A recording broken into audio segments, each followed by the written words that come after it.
광야 영성을 기도합시다.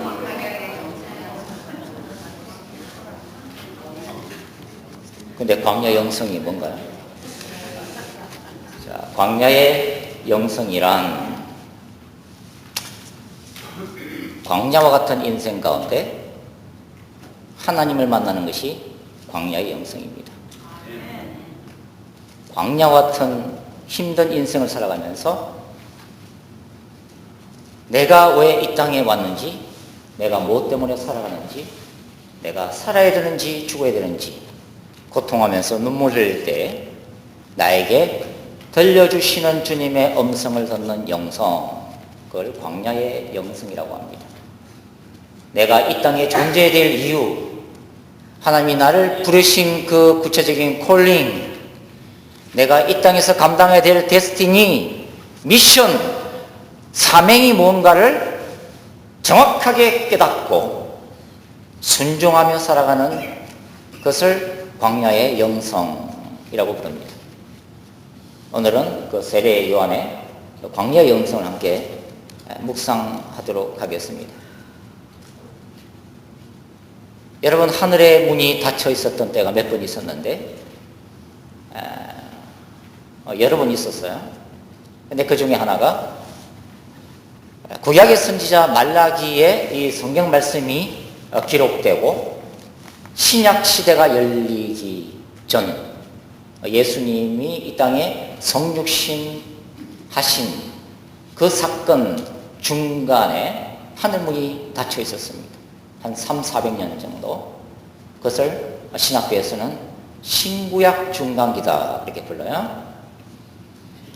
이 기간 동안에는 하나님이 이스라엘에게 말씀을 하지 아니하셨어요. 하나님이 말씀을 하지 않으시기 때문에 말씀을 듣는 선지자가 없었어요. 선지자가 나타난 적이 없다. 그리고 하나님의 그 메시지를 전할 때 한 번씩 천사들이 나타나는데 천사들도 나타난 적이 없는 기간, 바로 이때가 하늘이 닫힌 시기다, 그렇게 이제 볼 수가 있습니다. 그런데 이 닫혔던 하늘문이 열리기 시작했어요. 천사가 방문하기 시작합니다. 그것이 바로 예수 그리스도보다 6개월 먼저 태어났던 세례 요한의 탄생고지. 제사장들이 예루살렘 성전에서 제비를 뽑아서 교대로 제사장 직무를 하고 있었던 때에 샤가라 제사장이 자기 차례가 되어서 예루살렘 성전에서 직무를 감당하고 있었습니다. 바로 그때 그 분향단 바로 옆에서 하늘문이 열리고 가브리엘 천사가 이 제사장 샤가라에게 나타나는 순간 하늘문이 열리기 시작해요. 자, 누가복음 1장 한번 보십시오. 자, 누가복음 1장 보세요. 앞에 2장 넘기면 1장. 누가복음 1장. 자, 11절부터 17절 말씀까지 우리 같이 한번 읽을게요. 11절부터 17절 말씀까지 한 목소리로 시작. 주의 사자가 저에게 나타나 향단 우편에 선지라. 샤가라가 보고 놀라며 무서워하니 천사가 일러 가로되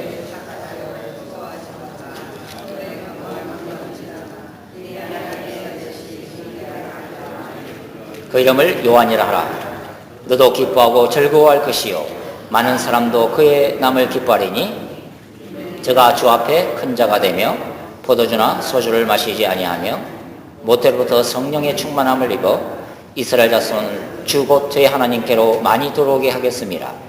제가 또 엘리야의 심령과 능력으로 주 앞에 앞서가서 아비의 마음을 자식에게 거스르는 자를 의인의 슬기에 들어오게 하고 주를 위하여 세운 백성을 예비하리라.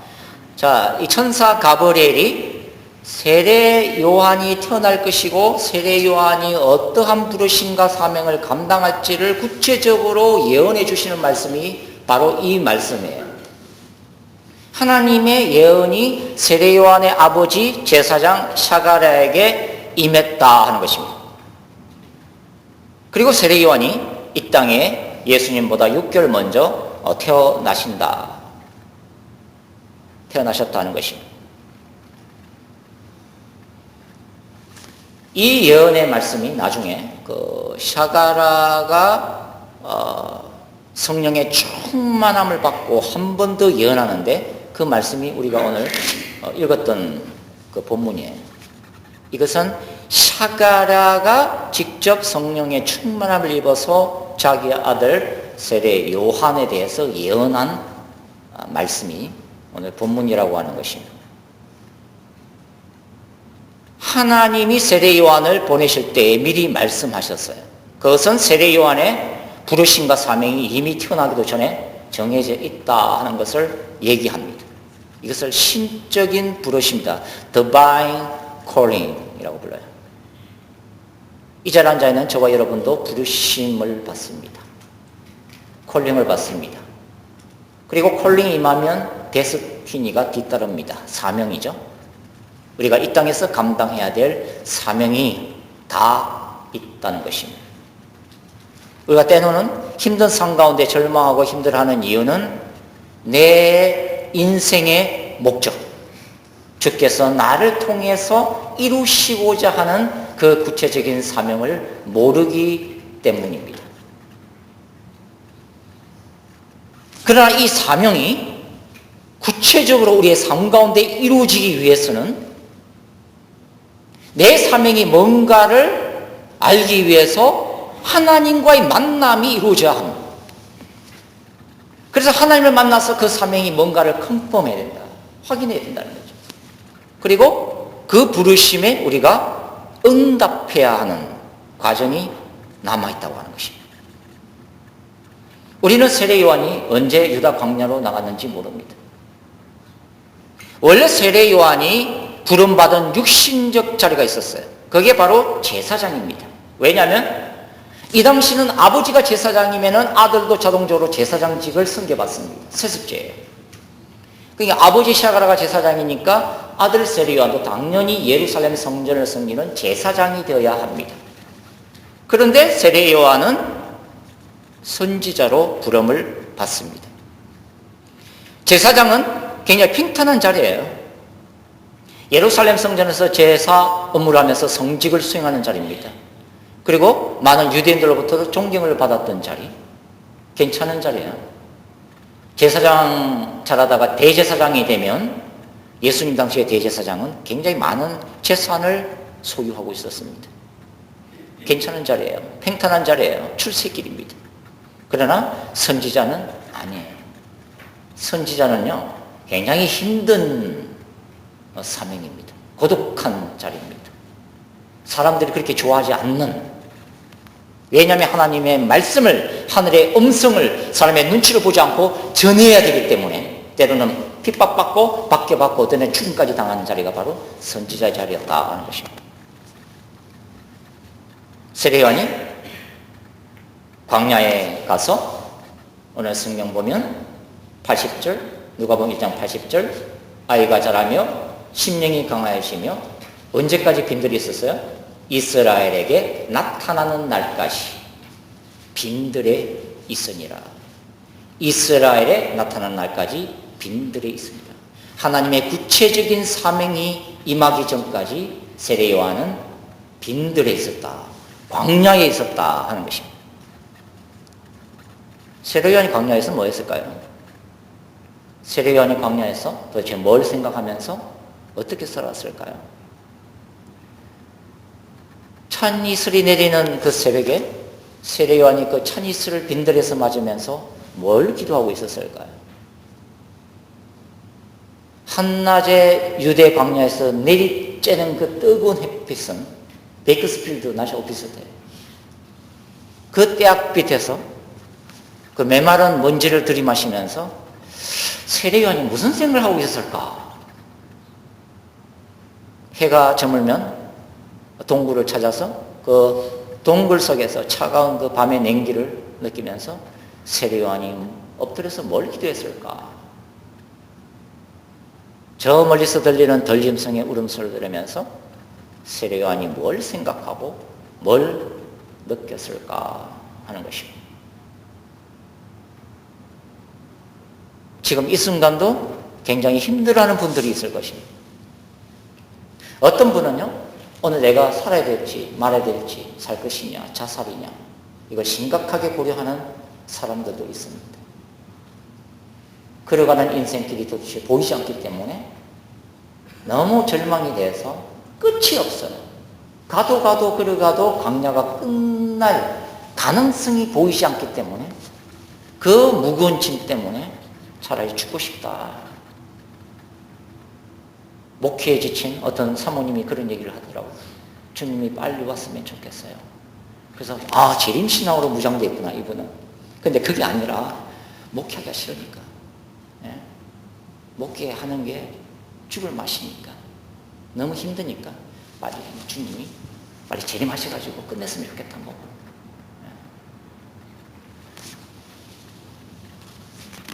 우리는 오늘도 광야를 걸어간다는 것입니다. 세례요한도 마찬가지예요. 자기가 왜 편안한 직장 그만두고 선지자의 길을 걸어야 되는가? 원래 주에 딱 따놓은 당상, 제사장, 그 제사장의 길이 아니라 왜 이 유다 광야에서 하나님의 음성을 들어야 되는 고독한 선지자의 길을 걸어가야만 되는 것인가? 도대체 나 세례요한은 어디서 왔다 어디로 가는 것인가? 나는 이 광야에서 도대체 뭐 하고 있는가? 하나님이 내게 뭘 원하시는가? 내가 뭘 해야 되는가? 하나님을 찾고 찾는 자리, 그게 광야인 것입니다. 하나님을 기다리고 기다리는 자리, 그게 광야인 것입니다. 광야란 인간의 한계성을 참 많이 경험해요. 왜냐하면 팔레스틴 그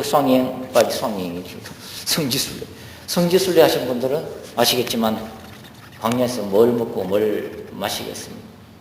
아무것도 할 수 없는 그런 곳이 광야다 하는 것입니다. 그러니까 인간의 한계에 부딪히는 거죠. 인간의 힘으로, 인간의 능력으로 뭔가를 해보려고 해도 돌파구가 없는, 돌파구를 찾아낼 수 없는 그런 곳이 광야다 하는 것입니다. 그렇기 때문에 하나님을 의지하고 그분의 인도하심을 받지 않고서는 살아남을 수 없는 곳이 광야다. 그러니까 광야에서 우리는 하나님을 찾을 수밖에 없다. 이것을 목마름이라고 해요. 영적인 목마름이다 하는 것입니다. 목마른 사슴이 시냇물을 찾기에 갈급한 같이 내 영혼이 주를 찾기에 갈급하나이다. 목마름이에요. 그러나 많은 사람들이 목마름을 잃어버렸다 하는 것입니다. 오늘날의 현실은 이 목마름을 잃어버렸다 하는 것입니다. 하나님을 향해서 목말라 하는 그 목마름, 내가 하나님을 만나야겠다고 하는 그 목마름, 하나님을 만나야 내가 살 수 있다고 하는 그 목마름, 내가 하나님을 만나지 않으면 내게 생명이 없다고 하는 그 목마름이 없다 하는 거죠. 그러니까 세상을 향한 그 갈급함으로 대체가 되는 것입니다. 그러니까 하나님이 없는 자에 뭔가를 채워야 되니까 자꾸 채우는 것입니다. 그러나 채워도 목마름을 해소할 수 없기 때문에 어떤 이는 자살을 해버리는 거죠.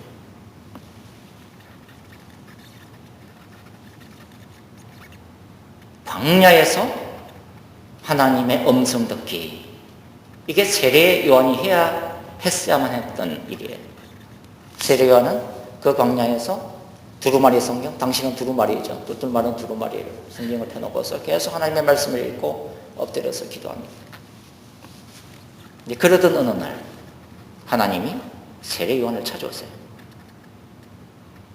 하나님이 말씀 가운데 세례 요한을 찾아오십니다.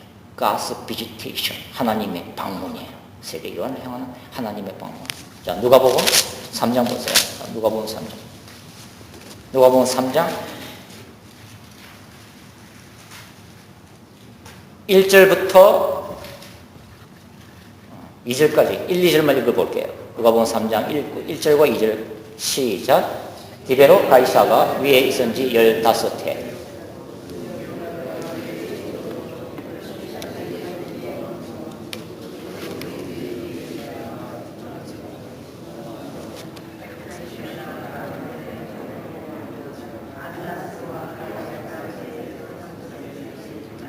하나님의 말씀이 빈들에서 샤갈의 아들 요한에게 임한지라. 자, 이 말씀 자세히 보세요. 하나님의 말씀이 어디에서? 빈들에서 누구에게? 샤갈의 아들 요한에게 어떻게 한지라? 임한지라. 세례 요한이 그 광야에서 하나님을 목말라 하고 찾아왔을 때 어느 날 두루마리 성경을 읽고 있었어요. 두루마리 성경을 읽고 있을 때 하나님이 말씀으로 그를 찾아오셨다. 그때 이 세례 요한이 뭘 읽고 있었냐면 쭉 구약 성경 모세오를 읽다가 이사야 40장을 읽고 있었어요. 그때 이사야 40장 3절부터 5절을 읽고 있을 때 극적인 일이 생깁니다. 이사야 40장 3절과 5절은 이렇게 기록되어 있어요. 외치는 자의 소리여 이르되 너희는 광야에서 여호와의 길을 예비하라. 사막에서 우리 하나님의 대로를 평탄하게 하라. 골짜기마다 도두지며 산마다 언덕마다 낮아지며 고르지 아니한 곳이 평탄하게 되며 험한 곳이 평지가 될 것이요 여호와의 영광이 나타나고 모든 육체가 그것을 함께 보리라. 이는 여호와의 입이 말씀하셨느니라. 세례 요한이 이 말씀을 읽고 있는데 세례 요한의 가슴이 뜨거워지기 시작했다는 것입니다. 세례 요한이 이 말씀을 읽고 있는데 성령이 강력하게 임재하셨어요. 하나님의 임재를 느낄 수가 있었어요. 그리고 하나님이 세례 요한에게 천둥같이 말씀을 주시는 거예요. 요한아, 너는 광야에서 외치는 자가 될지어다. 요한아, 너는 광야에서 외치는 자의 소리가 될지어다. 요한아, 내가 바로 너를 부른 목적, 내 아들의 길을 예비해라. 내 아들의 대로를 평탄케 하라. 그것이 내가 너를 부른 목적이다. 내가 이 땅에 보낸 너의 창조 목적이다. 요한아, 너는 광야에서 외치는 자의 소리가 될지어다. 하나님의 음성을 들은 거예요. 하나님의 이 말씀이 세례 요한의 영혼을 흔들어 놓습니다. 이 말씀이 세례 요한의 구체적인 사역, 사명, 운명이에요. 이 말씀이. 여러분, 우리가 성경을 로고스라고 부릅니다. 로고스의 말씀이에요. 이 말씀들은 다 로고스 말씀들이에요. 그런데 우리가 이 말씀을 묵상할 때 우리의 그 영적인 심장을 치는 말씀을 만나는 경우가 있습니다. 어느 날 순간 굉장한 인사이트와 임프레션을 주는 말씀을 우리가 만나요. 성경을 읽을 때. 그 말씀은 그때 레마의 말씀이 돼요. 이 로고스에 기록된 말씀 중에서 내 영에 부딪히는, 아, 이게 하나님의 말씀이구나. 아, 하나님이 나에게 지금 말씀하시는구나. 아, 내가 무엇을 해야 될지. 내가 하나님 앞에 간구했는데 어느 날 성경 말씀을 묵상할 때에 그 말씀이 천둥과 같이 벼락과 같이 내 영혼을 휩쓸고 지나가는 것을 경험하는 때가 있다. 바로 그 순간이 로고스의 말씀이 레마의 말씀으로 바뀌는 순간이에요. 나에게만 주시는 하나님의 독특한 말씀이에요. 기독교 2000년 동안 기독교 역사를 바꿔놨던 수많은 사람들이 이 레마의 말씀을 받았습니다. 여러분, 종교개혁을 누가 일으켰죠? 마틴 루터. 마틴 루터는 캐톨릭 수도사였어요. 그런데 이 마틴 루터는 굉장한 신학적인 고민이 있었습니다. 원래 카톨릭의 교리는요, 그 율법대로, 말씀대로 행하지 않으면 구원을 못 받거든요. 그래서 많은 수도사들이 고행을 하거든요. 수도를 한단 말이에요. 선한 행실을 쌓기 위해서. 그런데 아무리 수도를 하고, 아무리 성경을 읽고, 노동을 하고, 또 선한 자비를 베풀어도, 마틴 루터는 자신 속에 있는 그 죄악된 본성을 이길 수가 없다는 것을 깨달았어요. 그 죽고 싶었던 거죠. 그러다가 말씀 한 절을 읽으면서 그의 인생이 바뀌기 시작합니다. 로마서 1장 17절. 의인은 오직 믿음으로 말미암아 살리라. 그 순간에 하나님의 음성을 듣기 시작한 거예요. 인간이 구원받는 것은 선행으로 받는 것이 아니다. 너네들이 아무리 율법을 행해봐라. 율법으로 구원을 받나? 구원은 내 아들 예수 그리스도의 십자가의 보혈, 그 보혈을 믿는 믿음 안에서 구원을 받을 것이다. 이 의인은 오직 믿음으로 말미암아 살리라. 이신 칭의의 교리가 탄생되는 순간 개신교의 중요한 교리 중에 하나는 이신칭의, 오직 믿음. 이 말씀이 마틴 루트의 인생을 바꿔놓고 종교개혁의 불을 일으키는 불소시지가 되었다는 것입니다. 여러분, 데이빗 리빙스턴을 아세요? 아프리카 선교사.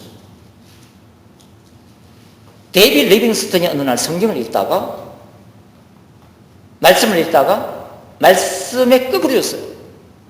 그 말씀이 어딘지 아세요? 마태복음의 마지막 구절, 마태복음 28장 19절과 20절. 그러므로 너희는 가서 모든 민족으로 제자를 삼아 아버지와 성령과 아들의 이름으로 세를 주고 내가 너에게 분부한 모든 것을 가르쳐 지키게 하라. 볼지어다 내가 세상 끝날까지 너희와 항상 함께 있을 것이다. 이 말씀이 리빙스턴의 모든 세속적인 삶을 포기하게 만들고 아프리카로 달려가게 만들었습니다. 인도 선교사 윌리엄 캐리는 하나님 앞에 하나님 제게 비전을 주십시오. 하나님 제가 무엇을 해야 하겠습니까? 제게 말씀해 주십시오. 간절히 기도하다가 어느 날 성경을 읽는데 말씀 한 구절이 그의 가슴에 와 꽂혔습니다. 그 말씀이 이사야 54장 2절. 내 장막틀을 피며 내 처소의 휘장을 아끼지 말고 널리 펴되 너의 줄을 길게 하며 너의 말뚝을 견고히 할지어다. 이 말씀이 윌리엄 캐리의 세계 비전을 이루는 말씀입니다. 감리교를 누가 창건했나요? 요한 웨슬레. 요한 웨슬레가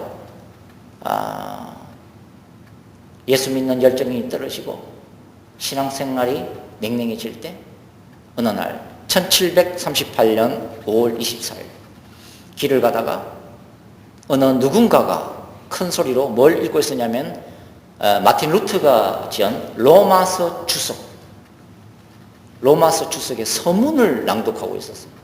그런데 길 가다가 직접적인 성경 말씀도 아니고 그 루트의 로마서 주석, 그 서문이 요한 웨슬레의 마음속에 들어오면서 뜨거움이 울컥 치솟아 오르면서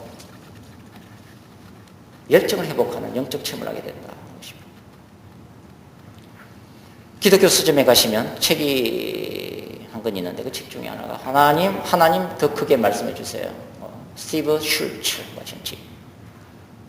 이분은 하나님의 음성 듣기 세미나를 전 세계적으로 다니면서 하고 있는데 이분이 이 하나님의 음성 듣기 세미나를 하게 된 계기는 다른 게 아니라 CCC 대학 성교회 성경 공부 모임에서 요한복음 10장 27절을 만나는 순간 인생이 바뀌었습니다. 내 양은 내 음성을 들으며, 굉장히 짤막한 구절에 내 양은 내 음성을 들을 것이다. 이 말씀이 이 사람의 인생을 바꾸어 놓았습니다.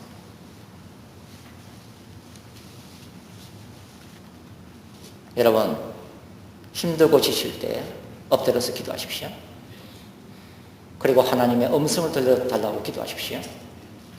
그리고 하나님의 성경을 펴주십시오. 그리고 이 말씀 가운데 하나님의 레마의 말씀을 만나기를 사모하십시오.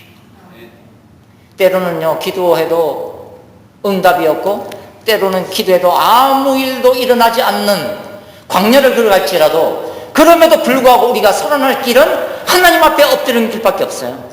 하나님께 엎드려서 하나님의 음성을 듣고 하나님의 음성을 붙들고 일어나는 것, 그게 우리가 광야에서 살 수 있는 유일한 길인 것입니다.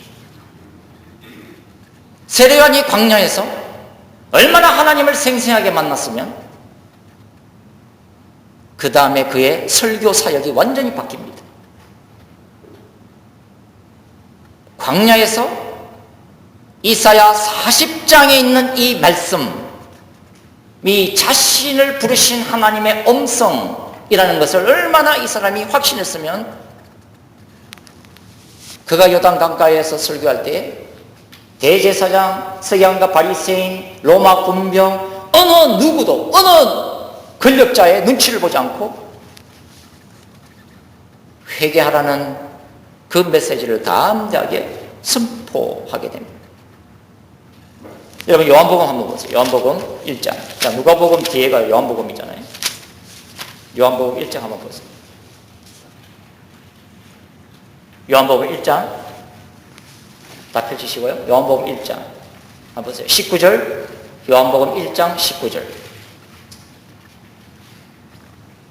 자, 19절에서 23절 19절로 23절 같이 한번 읽어보겠습니다. 시작. 유대인들이 예루살렘에서 제사장들과 레위인들을 요한에게 보내어 내가 누구냐 물을 때에 요한의 증거가 이러하니라. 요한이 드러내어 말하고 숨기지 아니하니 드러내어 하는 말이 나는 그리스도가 아니라 한데 또 묻되 그러면 무엇 내가 엘리야냐 가로되 나는 아니라. 또 묻되 내가 그 선지자냐 대답하되 아니라. 또 말하되 누구냐 우리를 보낸 이들에게 대답하게 하라. 너는 내게 대하여 무엇이라 하느냐 가로되 나는 선지자 이사야 말과 같이 주의 길을 곱게 하라고 광야에서 외치는 자의 소리로라. 여러분 세례 요한의 영적 부흥동이 요단 강가를 휩쓸게 돼요. 수많은 사람들이 찾아와서 세례 요한의 설교 메시지를 듣고요. 그 가운데 성령이 강력하게 임해서 통에 자복하는 역사가 생겨요. 그래서 세례 요한이 죄를 자복하는 사람마다 물세례를 주잖아요. 이 소문이 예루살렘까지 알려지게 되는 거예요. 그래서 예루살렘의 종교 권력기관에서 사람을 보낸다 이거예요. 도대체 저 사람이 누구냐 하는 것입니다. 그래서 묻는 거예요. 네가 그리스도냐? 예수 그리스도냐? 아니다. 네가 오리라고 예언된 그 선지자냐? 아니다. 그러면은 너는 누구냐? Who are you? 그럴 때 세례 요한이 다른 얘기를 한 적이 없어요. 자기가 광야에서 만났던 하나님, 그 하나님이 자신에게 들려준 얘기, 하나님이 자신의 사명이라고 말씀하신 그 말씀 그대로 인용해서 말씀을 하잖아요. 23절. 나는 선지자 이사야 말과 같이 주의 길을 곱게 하라고 광야에서 외치는 자의 소리다. 나는 이사야 선지자가 예언했던 바로 그 말씀, 이사야 40장에 기록되어 있는 주의 길을 예비하라고 보냄을 받은 광야에서 외치는 자다. 이게 세례 요한의 아이덴티티잖아요. 누가 뭐래도 나는 내 인생의 목적은 주의 길을 예비하는 광야에서 외치는 자의 소리입니다.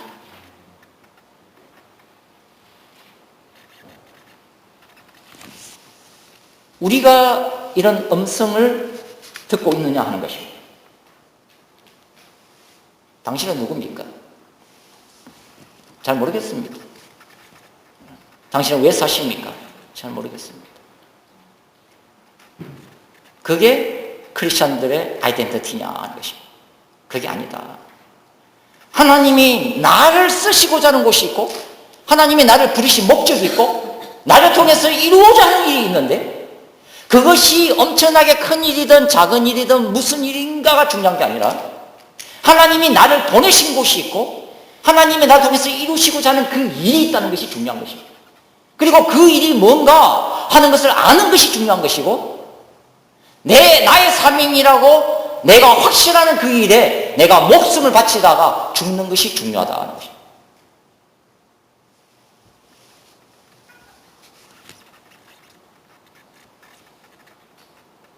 우리 각자에게는 광야가 있습니다. 왜 하나님이 우리의 삶 속에 광야를 허락하시는가?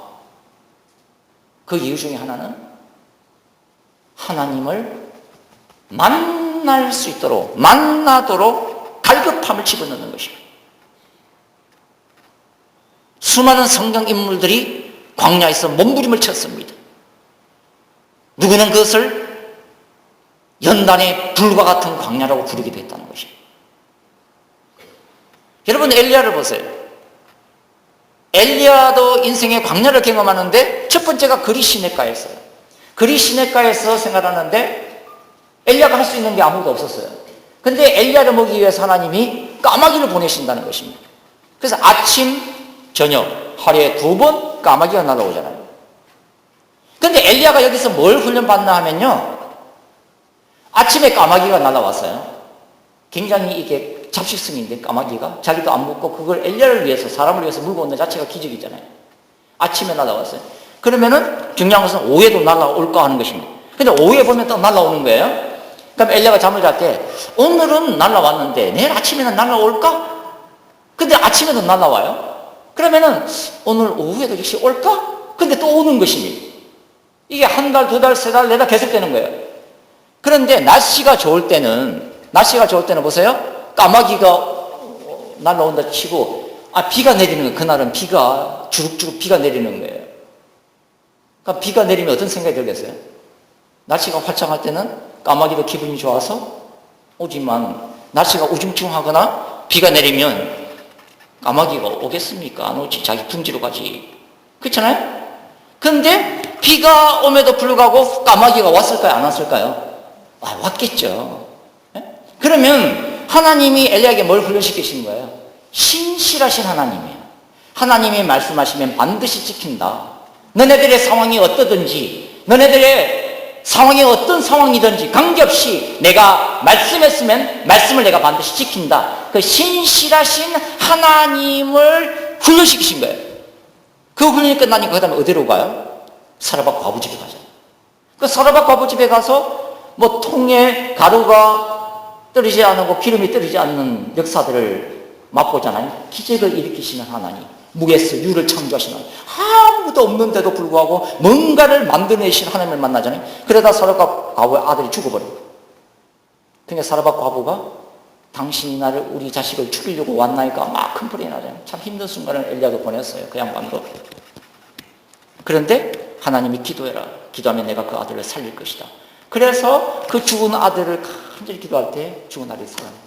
이 모든 것들이 그 뒤에 갈멜산에서 바알 선지자 앞에서 하늘에서 불이 떨어지기를 기도할 때 그 기도를 내리게 하는 엘리야의 믿음의 연단의 과정이었다 하는 것입니다.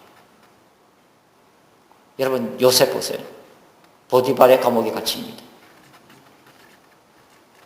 요셉 이야기 읽으면은 참 참혹한 구절을 만났는데 그 어딘 줄 아세요?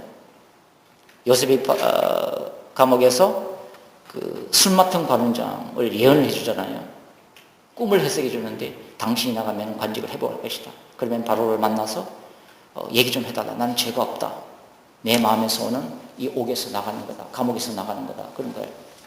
그런데 이 창세기 40장 23절 보면 술 맡은 관원장이 요셉을 잊었더라. 이게 요셉이 경험했던 인생의 감옥이에요. 그리고서 41장 1절 이렇게 시작되잖아요. 만 2년 후에 바로가 꿈을 꾼저. 바로가 꿈을 꿨을 때 술 맡은 관원장이 비로소 요셉을 기억해 냈더라. 하나님이 예정하신 시간에 하나님의 방법대로 옥에서 나가기를 기대했던 요셉이 애굽 총리가 되는 길이 열렸다. 요셉은 애굽 총리가 되는 꿈을 꾼 게 아니에요. 감옥에서 나가기를 원했던 거죠. 그러나 그 참혹한 감옥 속에서 요셉이 옥에서 나가는 꿈을 꾸고 있을 때 하나님은 요셉으로 하여금 애굽 총리가 되게 하는 꿈을 꾸고 계셨다. 참 아이러니한 일이죠. 그게 우리의 인생의 광야다 하는 것입니다. 성경 인물을 볼 때 저는 참 모세가 참 재미있어요.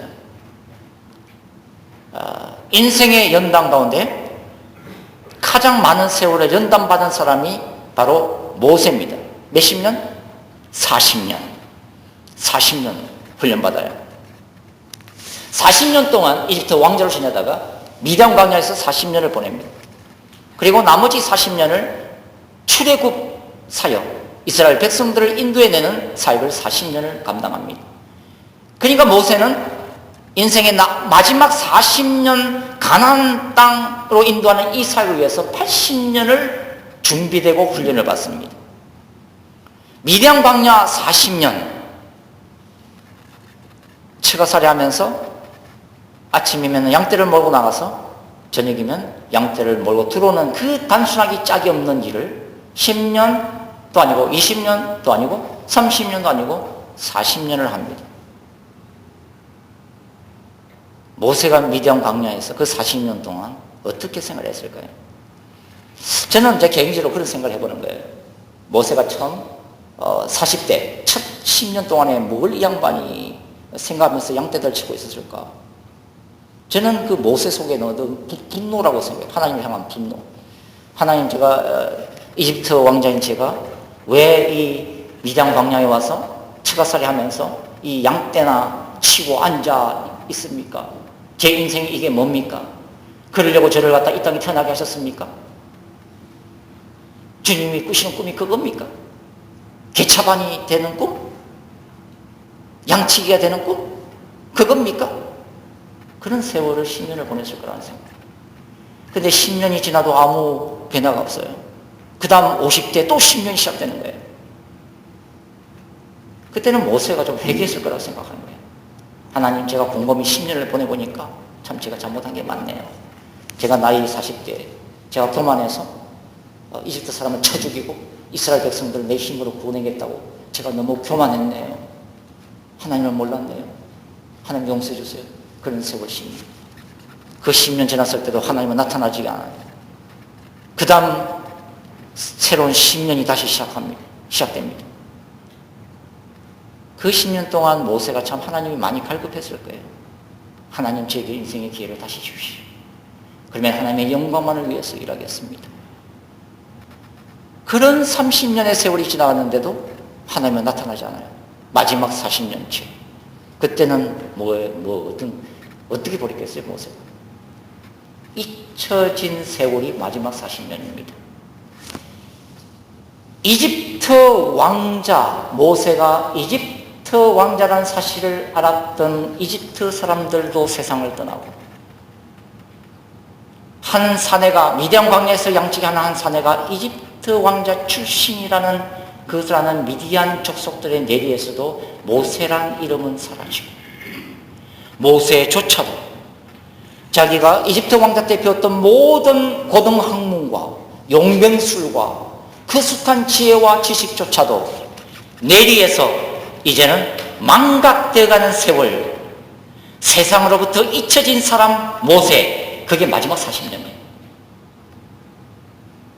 그렇게 모세는 세상으로부터 잊혀져 가고 있었다.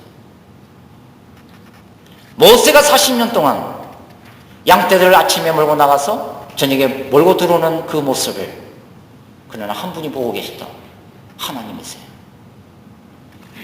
여러분, 모세가 인간적으로 생각하면 미디안 40년을 보낼 필요가 없어요.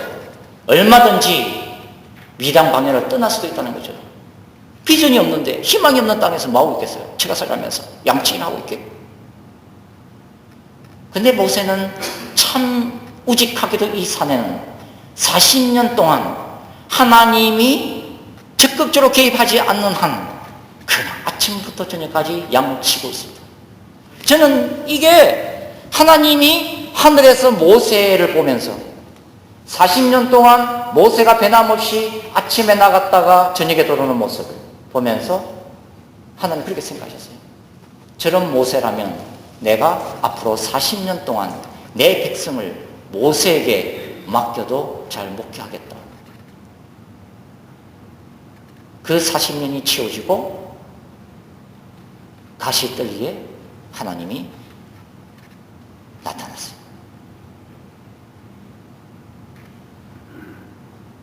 여러분, 우리 모두에게는 다 삶의 광야가 있습니다. 황량한 빈들이 있습니다. 그 광야는 우리가 적어도 한 번은 피눈물을 뿌려본 쓰라린 광야들입니다. 그 때문에 우리에게 깊은 상처도 있고 치유받지 못한 분노들도 있습니다. 길고 깊은 고난의 어둠을 통과하는 과정, 그것이 광야다 하는 것입니다. 그래서 순간적으로 모든 것을 포기하고 싶은 순간이 올지라도, 그러나 우리가 포기해서는 안 되는 것이 있다는 것입니다. 그게 바로 하나님이에요. 하나님의 얼굴을 구하고 하나님을 만나고자 하고 내 인생의 의미를 예수 그리스도 안에서 발견하고자 하는 몸부림, 그것은 우리가 결코 포기할 수 없는 광야에서 목마름이다 하는 것입니다.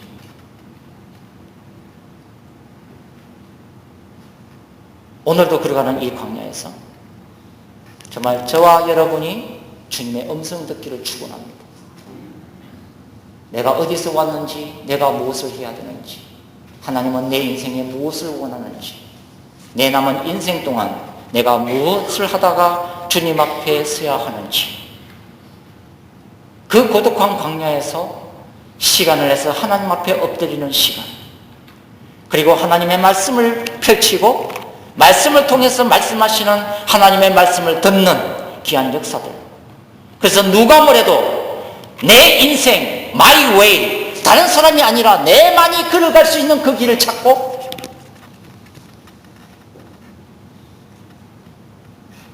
그 길에 내 모든 인생의 에너지를 쏟아붓다가 주님 부르실 때 주님 앞에 설 수 있는 축복된 인생들이 되시기를 주님 이름으로 축원드립니다. 기도하시겠습니다. 거룩하신 아버지 하나님, 그렇습니다. 오늘 이 순간도 우리 모두는 인생의 광야를 걸어갑니다. 우리가 광야 가운데 있을 때, 힘들어할 때, 절망할 때, 포기하고 싶을 때, 죽고 싶을 때, 하늘문이 닫혀 있을 때, 앞이 보이지 아니할 때도 우리가 하나님의 얼굴을 구하며 하나님 앞에 엎드릴 수 있도록 우리의 심령을 붙잡아 주시옵소서. 세례 요한이 그 광야에서 하나님의 음성을 듣고 자신의 아이덴티티를 다시 한번 발견했던 것처럼 우리 모두도 주님의 음성을 듣고 우리 각자에게 주시는 독특한 사명, 부르심의 자리, 그 구체적인 미션을 발견하고 헌신할 수 있도록, 그래서 세례 요한이 이 땅에 오시는 예수 그리스도의 초림을 준비했던 것처럼 우리 모두가 마지막 때의 세례 요한들로 일어나서 다시 오시는 예수 그리스도의 재림을 준비할 수 있는 마지막 때의 세례 요한들로 다시 탄생되고 만들어내고 그 길을 걸어갈 수 있도록 축복하여 주시옵소서. 거룩하신 예수님의 이름으로 감사하며 기도드리옵나이다. 아멘.